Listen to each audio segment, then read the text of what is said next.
Hello and welcome to a Health Podyssey. I'm your host, Alan Weil. State and local public health leaders have faced tremendous pressure during the COVID-19 pandemic. Thrust into the spotlight, they were often the target of animosity regarding business and school closures, mask mandates, and other sometimes controversial public health measures designed to reduce the harms of the emerging pandemic. Now, behind these leaders are many tens of thousands of epidemiologists, health educators, program administrators, and others who make up the state and local public health workforce. While they're less visible, their work is no less important, and in many instances, the stresses they experience are just as great. What is the health of the public health workforce? That is the topic of today's episode of A Health Podyssey.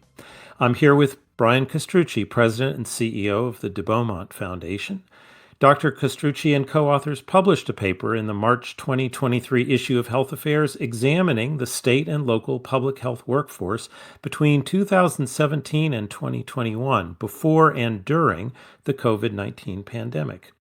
They found that during this period, about half the workforce left their jobs, with higher rates for younger and less experienced workers. These data raise serious concerns about our ability to retain the workforce needed to meet our public health needs into the future. We'll discuss these challenges in today's episode. Dr. Castrucci, welcome to the program. Thank you so much for having me. It's a really important topic. And before we get into sort of the numbers and who's coming, who's going, I just want to make sure that our listeners have a good understanding. When we talk about the state and local public health workforce, what do these folks do? Tell us a little bit about what it means to be a state or local public health worker. Well, you would think that after 3 years of a public health pandemic, that everyone would know what public health is, but that's tragically not the case. For some, public health is a group that closed their businesses or kept their children from school.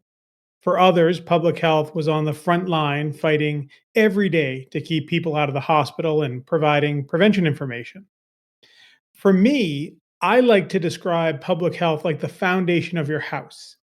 It's not something you think about a whole lot, but it's essential for everything else to function. If you want your children to read on grade level or graduate on time, or if you want to worship on Sunday or have your employees show up to work as their complete selves, they all have to be healthy. So public health to me is economic development. It's our safety, our security. What COVID taught us is that decades of underinvestment in public health has weakened our foundation, which is now being exacerbated by a new breed of conservative politician determined to take a jackhammer to the foundation of our own house. So before we get into some of the threats to this workforce, and you mentioned the critical role they play, I still think even if we can get people to understand what public health is or why it's important, it's hard to visualize what the day in a life of a public health worker is. And I realize that they do lots of different things. But if we're trying to convince people of the importance of this workforce, could we describe, okay, what does it mean? How do you protect my foundation of health? Well, I think this is part of our challenge is when you think about how we're acculturated in our society, we understand what doctors and nurses are. We've all had that experience of going to the doctor, of being unhealthy, and then having ourselves kind of return to health. But what we don't understand, and we're not even taught, that there's this indelible link between community health and individual health. And so public health is there to ensure that each of us have an opportunity to live our most healthy lives. And that's through policy change, understanding disease dynamics, changing traffic patterns to know that there's a stop sign where a lot of people are getting into a car accident. So that should be a stop light. Those changes to our environment, to where we live, to where we work, to where we play, making those places supportive of health. That's what public health does. Okay, so we need a strong workforce if we're going to go about the business every day. And I like your contrast with the clinicians, doctors and nurses, that we kind of know why we go and we know what we think they're supposed to do when we get there. A lot of what keeps us healthy is invisible on a day-to-day basis, and so we don't have sort of a mental map of what these folks are doing to help us until, as you noted, they seem like the face of people trying to shut down our schools or business, which is not what they do most days. Now, you focus on the workforce, and this is an area I know of great interest and concern to you, not just in this paper. Recruiting and retaining the public health workforce has been a challenge, predating the COVID-19 pandemic. So give us a little of the context, if you would. We can't just sort of look at departures during COVID and say it was bad. If it was bad before then clearly the problems are more systemic. So what can you tell me about challenges having a solid and retaining a solid workforce in state and local public health? There are many structural reasons why recruitment and retention has lagged in the public health workforce. Salary is the most commonly cited reason, but also limited opportunities for growth and often an inability to move vertically within governmental organizations. Like so many industries, we have a multi-generational workforce, and older Americans are staying in jobs longer, and that limits promotional opportunities for earlier career professionals. Generally, I don't think the state and local governmental human resource departments has made the evolution to think of themselves as talent acquisition or talent recruitment. Often they find themselves beholden to archaic and outdated processes, and the competition has increased. Google, Disney, and the Federal Reserve were not destination employers for public health practitioners when I first attended a school of public health way back in 1997. But that's all changed today. So, governmental public health is often having to compete for staff with fewer resources and less flexibility than its competitors. We also have to look at just the structure of the workforce. We are often contracted workers, transitional. We're only there for as long as the funding pays us. And that's typically funding from a philanthropy or from federal government. And so permanency of the workforce is always being threatened. And you saw that through COVID. All of the public health staff who were hired for the pandemic response when the pandemic had waned, then they were gone. So you describe a really tough work environment, which I can really understand, this sort of to project hiring and firing. Archaic systems, maybe not a very good career trajectory. This notion of competition with the private sector, we could have a whole podcast about this. We don't have time to go deep into it, but I think that's a really interesting point, is that even as it's devalued in the public sector, the private sector's had a realization of how important public health is. And so people who have that expertise are very valuable in the private sector, even as we devalue them in the public sector. Let's look at your study and the survey data you analyzed. I'm just going to sort of ask you to give the top line here. You're looking at departures from state and local public health jobs. What'd you find in terms of departures, and maybe a little bit about who stayed and who was more likely to go? So we've conducted the Public Health Workforce Interest and Need Survey, which is PHWINS for short, 3 times in 2014, 2017, and 2021. And the workforce has always expressed high levels of intent to leave. This study is the first that we know of that could actually examine real departures. And the findings are super concerning. We found that between 2017 and 2021, 46% of the staff in state and local health departments left their organizations. That's half. Half of the people who were there to ensure our food and water are safe, inspect our restaurants, work to prevent injuries, help to ensure gun safety, reduce opioid deaths, and protect us from emerging infectious diseases, they're gone.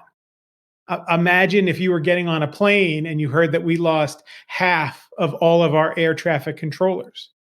Would you fly? Or if we lost half of all our teachers, how would we educate our children? Senator Bernie Sanders and Surgeon General Vivek Murthy have brought attention to the needs of a diminishing healthcare workforce, and that's a significant need. But if we don't address the public health workforce, you won't be able to hire enough doctors and nurses to meet the need. Public health is that first line of defense, and if it's gone, the consequences for every aspect of our lives will be disastrous. Wow, I am trying to imagine losing half the workforce in just a handful of years. And as you note in the survey, there are certain younger and shorter tenure where the rate's even higher. Can you say a little bit about that? The 50% number is bad enough, but among the youngest and newest public health practitioners, they were the most likely to leave. 74% of workers 35 years of age or younger, and 77% of those with 5 years of experience or less in 2017 were gone. Again, it's three quarters. That's 3 out of every 4 under 35-year-olds are gone. And we know that since 2008, there have been a wave of delayed retirements that can only be delayed for so long. Now we find that there is this early exodus among younger people in the workforce. When these trends collide, when we lose young people at the same time more senior leaders begin to leave in droves, it could be a disaster of epic proportions. It would be a perfect storm, taking direct aim at our nation's continued safety, security, and prosperity. Those are the stakes we're gambling with. And we need to wake up as a nation and figure out how we fix this problem and not just solely focus on health care, but health workers generally. Okay, well, we have to turn to how do we fix this problem. Given these data, that's got to be where our focus is. I'll talk to you some more about some of the potential solutions and some of the implications of these findings after we take a short break.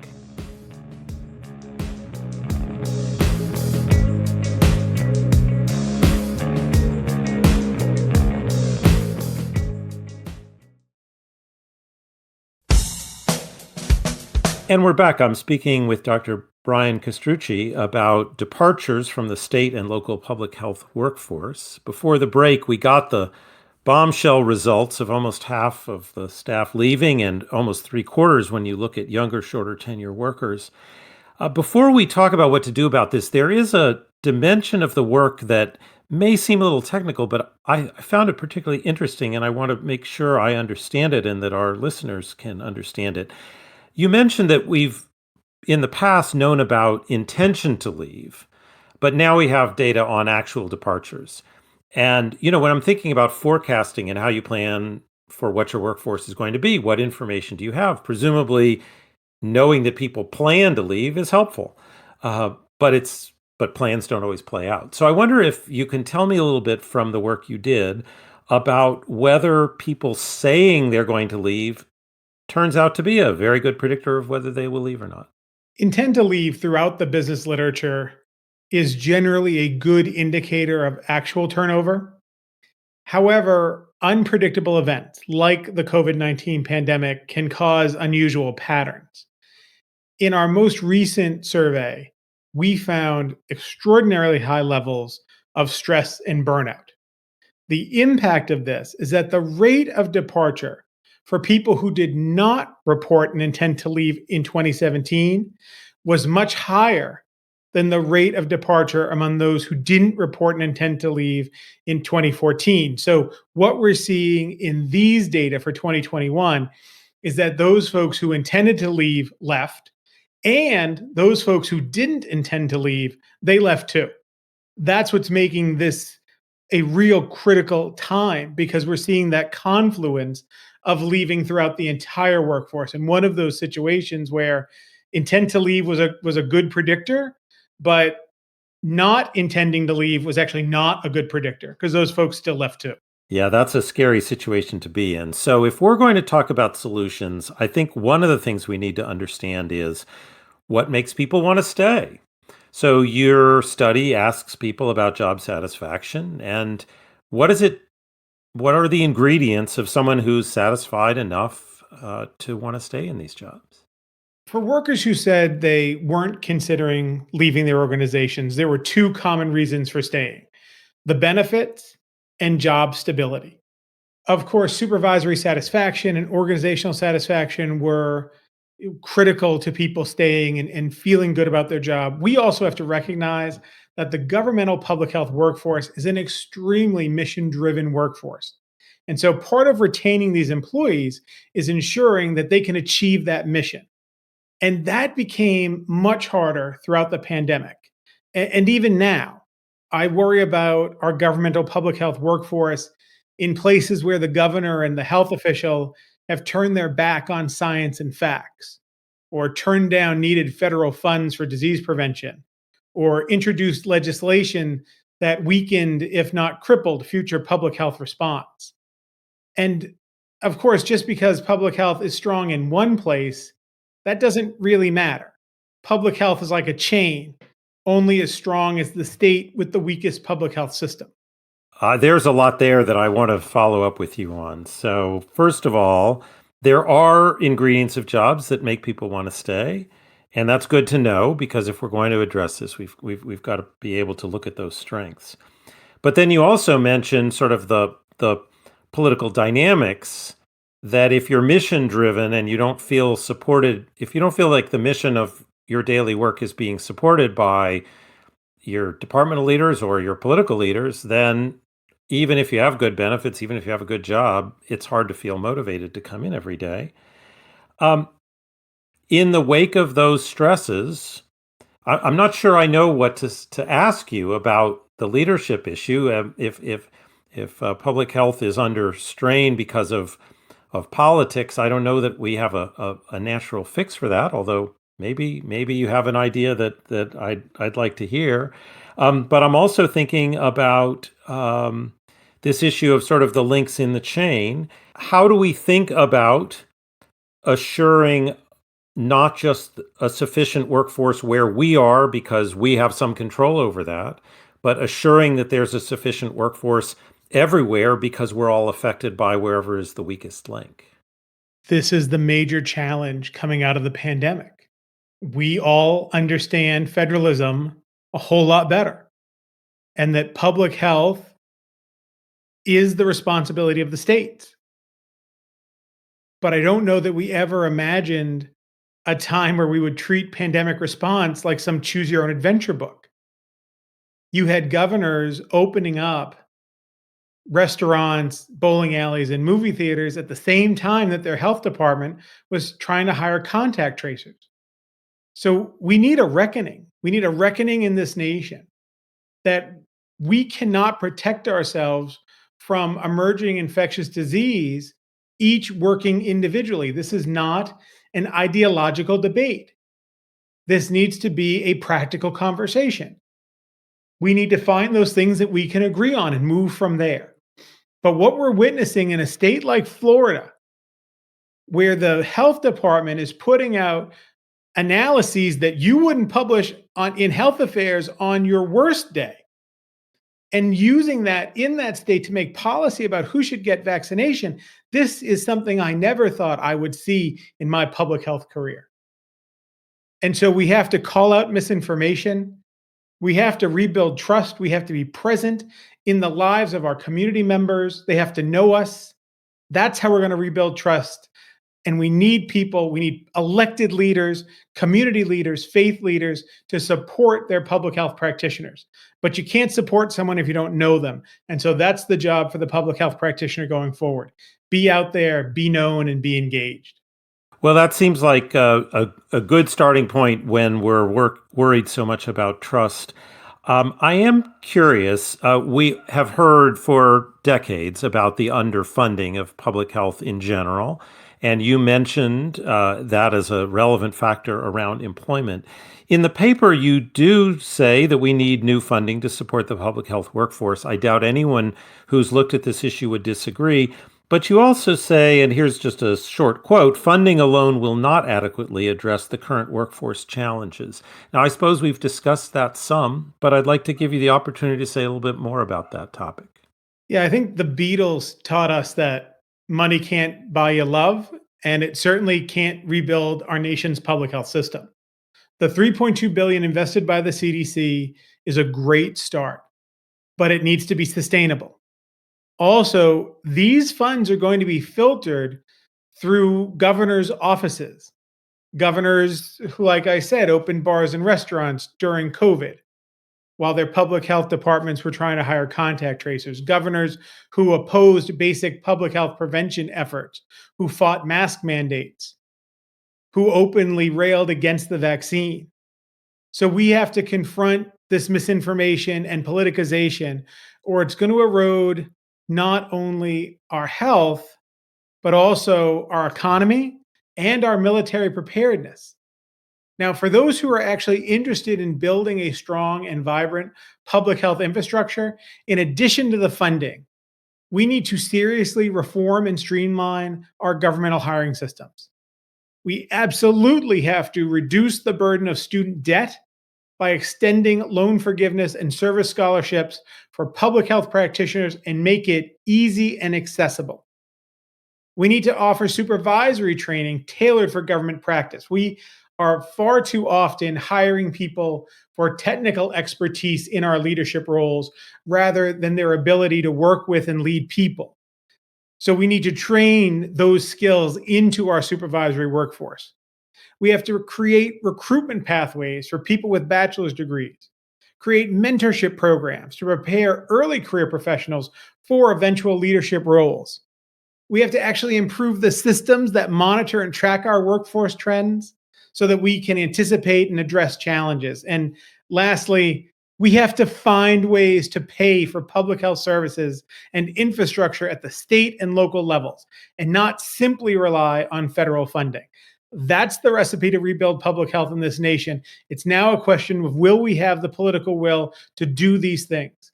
Or will the politicization that is infiltrating public health derail our ability to rebuild and essentially threaten the future of our country?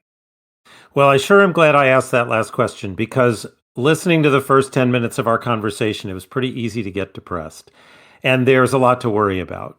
But it's quite clear from your answer to the last question that there are some great ideas and great models out there for how to address these barriers. There's a lot of work to be done. There's the need for political will and commitment, all of those things. But it's not that we don't know what we need to do. In some instances, we really don't know how to get from here to there. It sounds to me like you have, and the evidence shows that there is a way from here that gets us to a stronger public health infrastructure and a stronger public health platform and a stronger public health workforce.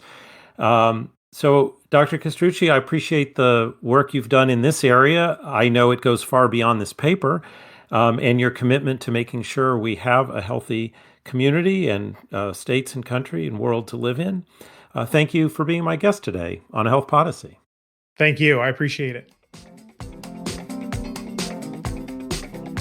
Thanks for listening. If you enjoyed today's episode, I hope you'll tell a friend about a Health Podyssey.